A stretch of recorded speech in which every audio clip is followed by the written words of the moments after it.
প্রধানমন্ত্রী তারেক রহমানের সঙ্গে সৌজন্য সাক্ষাৎ করেছেন কাজাখস্তানের প্রধানমন্ত্রী ওলজাস বেকতেনভ। আজ সকালে ওয়ার্ল্ড ইকোনমিক ফোরামের গ্রীষ্মকালীন দাভোসের সাইডলাইনে সৌজন্য সাক্ষাৎ অনুষ্ঠিত হয়। বৈঠকে প্রধানমন্ত্রী তারেক রহমান কাজাখস্তানের সঙ্গে দ্বিপাক্ষিক সম্পর্ক আরও জোরদারের উপর গুরুত্ব আরোপ করেন।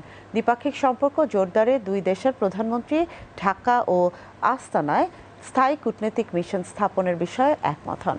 এছাড়া রাজনৈতিক, ব্যবসায়িক এবং জনগণের মধ্যে যোগাযোগ বৃদ্ধির জন্য নিয়মিত বৈঠক অনুষ্ঠিত হওয়া উচিত বলে মত দেন তারা। কাজাখস্তানের প্রধানমন্ত্রী ওলজাস বেকতেনভ উভয় দেশের মধ্যে বাণিজ্য ও বিনিয়োগের ক্ষেত্রে বৃহত্তর সম্পৃক্ততার সম্ভাবনাকে ইতিবাচকভাবে দেখেন।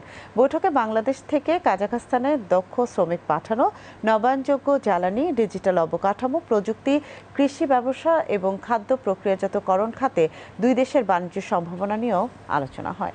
এছাড়া পানি কূটনীতি নিয়ে জাতিসংঘের অধীনে একটি বিশেষায়িত সংস্থা প্রতিষ্ঠার কাজাখস্তানের প্রস্তাবে বাংলাদেশের সমর্থন প্রত্যাশা করেন প্রধানমন্ত্রী ওলজাস বেকতেনভ। প্রধানমন্ত্রী তারেক রহমান এতে বাংলাদেশের সমর্থন রয়েছে বলে জানান। বৈঠকে পররাষ্ট্রমন্ত্রী ডক্টর খলিলুর রহমান, প্রধানমন্ত্রীর পররাষ্ট্র বিষয়ক উপদেষ্টা হুমায়ুন কবির এবং অতিরিক্ত প্রেস সচিব আতিকুর রহমান রুমন উপস্থিত ছিলেন।